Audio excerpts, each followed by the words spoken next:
Good evening. Welcome to Front Bench Live. And of course, we are glad you're tuned into ICTV. Tonight, it's a broadcast unusual, and we are going to talk about things that pertains to youth.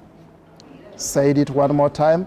We are talking about youth in Christianity, digressing so wide to the factors or issues that we are seeing in Christianity today.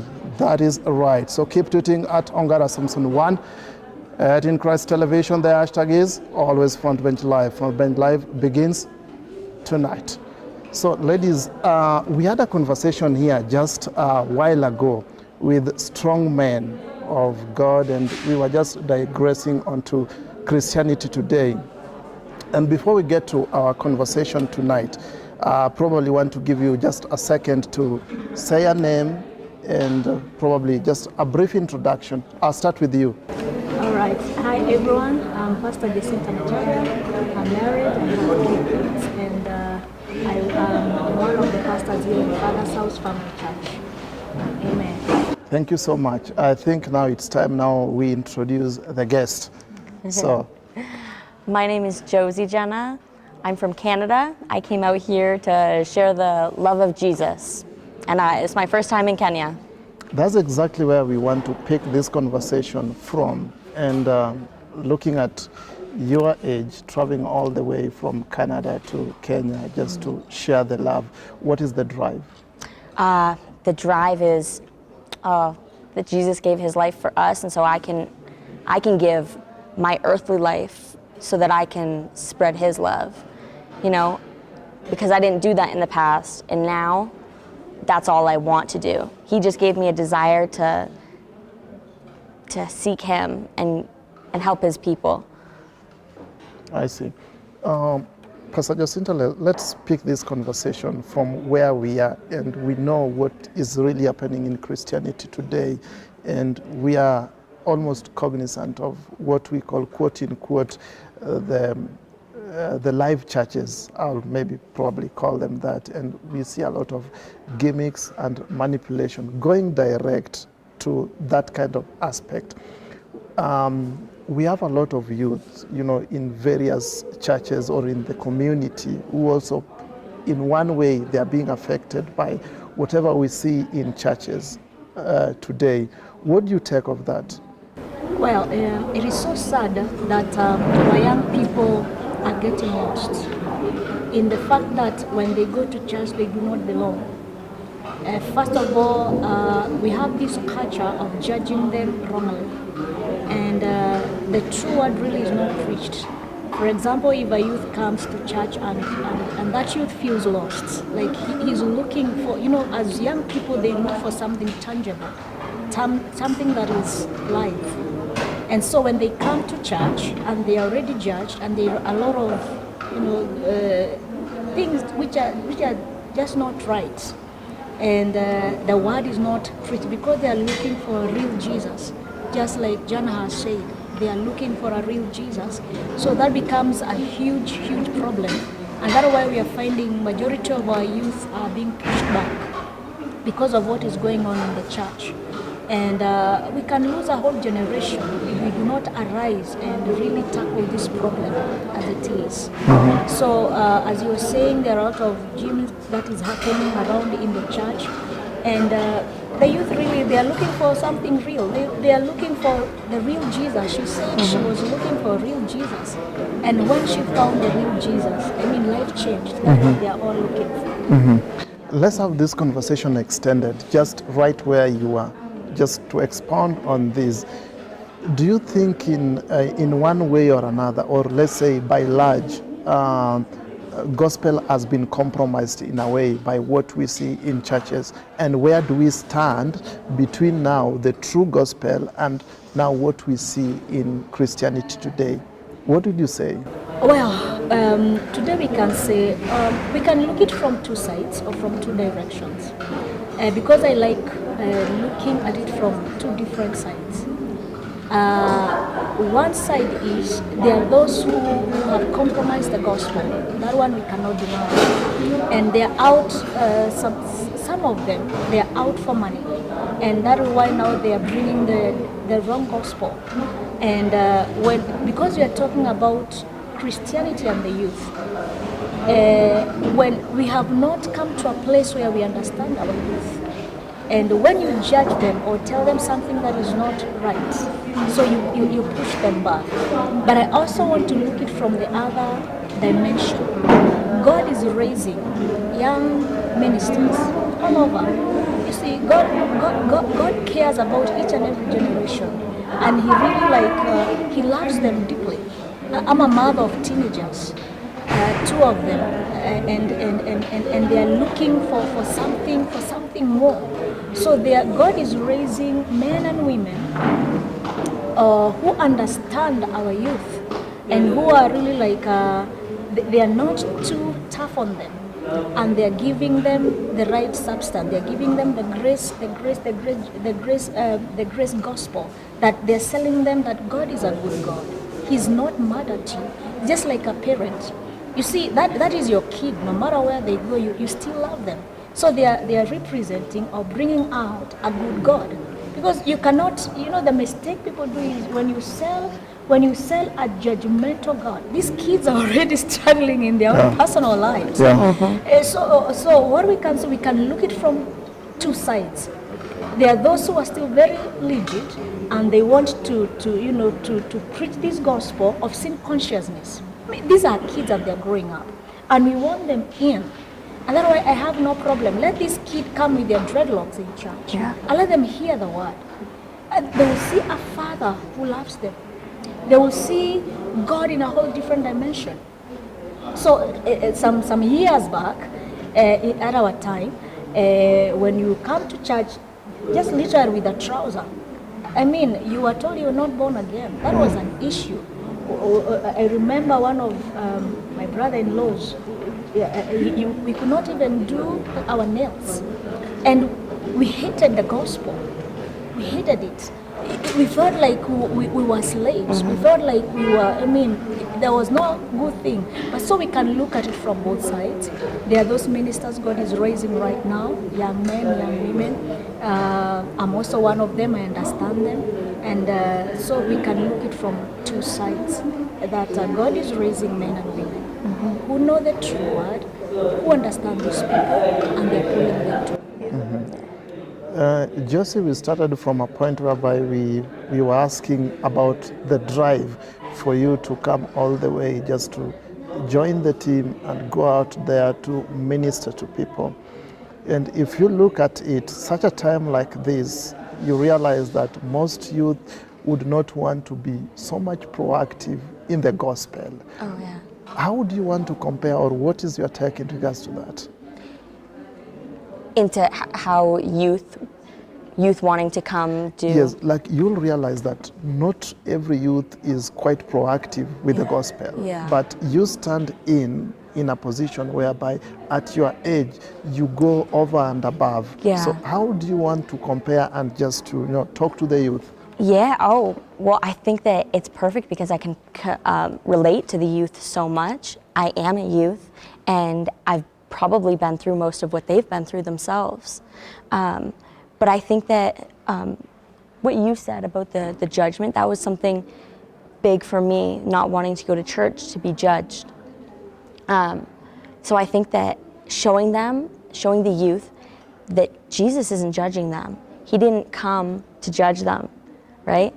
And so I share what I know, and I know that me going to them makes a difference because they see that I'm young. They see, once I tell them my story, that I can relate to them and that there's nothing that they can do that Jesus still will not love them, But I think that there are young ministers like me, and they're probably just getting ready to go, or they don't think of it as that it's important to go out and do this exactly. But when they get the opportunity and they see how important and how amazing it is, and seeing God work through them, I don't think they'll ever go back. But I think it's just getting them to go and showing them how important it is that we're sharing the gospel. Because that's what He told us to go out and do, to go share the gospel. Even as a youth, doesn't matter your age. No. we'll have that conversation also extended to coming to maybe the predicaments that you face when you go out there ministering at your age and such stuff. But before then, let me jump into and just look at, if you look at whatever is going on in Christianity today, and we are seeing also there are real ministers and there are people who are propagating the true gospel, especially now in your foundation where you grow up spiritually. You realize there is a different gospel and there is a true gospel, and you try to compare it with whatever is, you see generally in most cases. And you, just like what she has said or what you mentioned in terms of sometimes there are a lot of judgment, and probably I think it has happened most often than not. Probably you go to a church and then you're in dreadlocks, and then people look at you with like you don't belong there, and you realize that next time you would not want to go because you are judged.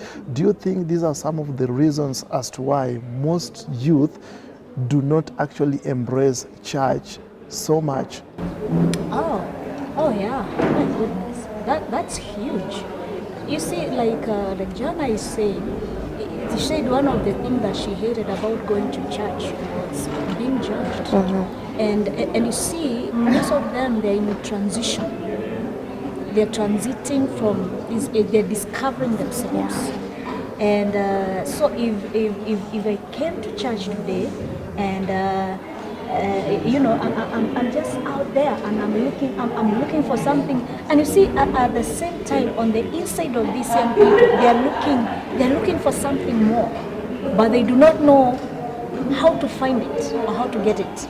And that's why you find they will experience with drugs, they will experience anything that they will make them feel void. So if now they come in here and we look at them and we not present a good father and teach them the true word, that you are true your being. Before this, you're a spirit being. And because you're a spirit being, God is interested with your spirit man. Because where we the church make the mistake is we judge them from the outside appearance. So I look at her, she's pierced all over, or she has a tattoo or something, and now instead of seeing a wonderful person whose future is bright, so I'll start judging her with something as beautiful as this. So I look at her and I'll get like, oh my goodness, you go to hell. You and the devil are sister and brother.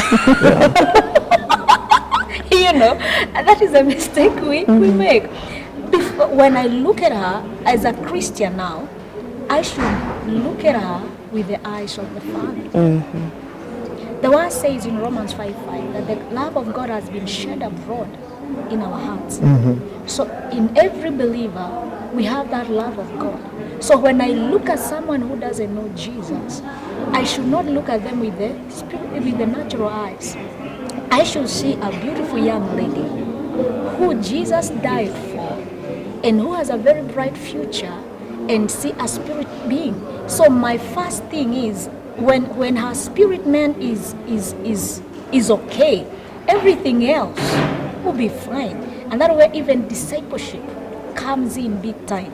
So if the church will stop judging these guys from the physical aspect, and when I look at them, I see wow, I see them with the eyes of Jesus. So, and I sell them Jesus, I sell them the love of the Father. And most of these people, probably they have struggles in their families. Some of them come from single parents. Some of them, their family situation is not working. We've just come from street evangelism, and you find people are hurting. So we are the answer to these people. So if they come in, they're already struggling in their own personal lives. And probably where they find solace or where they find answer is probably going out there and raving, and that is temporal, because when you talk to that person, you find even if they do a high, the following morning they're still looking for something more. Sure. And where is the answer? We are the answer. So what the church should, to answer your question directly, that we play a very big part as the body of Christ, how we handle our youth, how we handle them, it is so vital. Some of them have been abused sexually. Some of them got teenage pregnancy. So they are hurting. So if they came to us for answer and we looked at them judgmental and look at them like, oh my goodness, there's no hope for you, then we are not seeing them. We are not seeing them with the eyes of the Father. The love of Jesus in us now is supposed to come out and reach them out and embrace them and bring them in. Okay. And only that time they will feel like, wow, this is worth it. Wonderful. Thank you for such wonderful insight. As we wind up, our time is running out. As we wind up, in just a few words, you've been in the ministry maybe for a while, the way you've been, and whatever you are doing, and the passion that you have. And right now, you're just coming out from street evangelism. What are like some of the predicaments that you'll probably highlight as we wind up? As in how I've gone out and Yes. what's happened? Yes. Most of the predicaments are, from what I hear from them that are sitting there, that look lonely, they feel lonely, that they are shells of people, and that they're looking for more meaning and purpose in life, from what I've heard. And the good thing is that's Jesus gave me a purpose. I felt as though I had no purpose at all before him. So I think that they're definitely searching for a purpose, and going out there and talking to them, I think that at first they're very hesitant, and then after time goes on, the Lord opens their eyes, takes the blinders away, and it makes their heart softer to where they can accept what I'm saying, or whoever it is talking to them. They end up being very receptive. But not everybody is, because they think that life is horrible. We know that the life, the people, there are, like you said, gimmicks in the church, and so a lot of them probably think that's why we're out there. But when we just love on them and show them the love of Christ, I think they start to see that we're not doing that. We're not a church like that. Yeah. Thank you so much.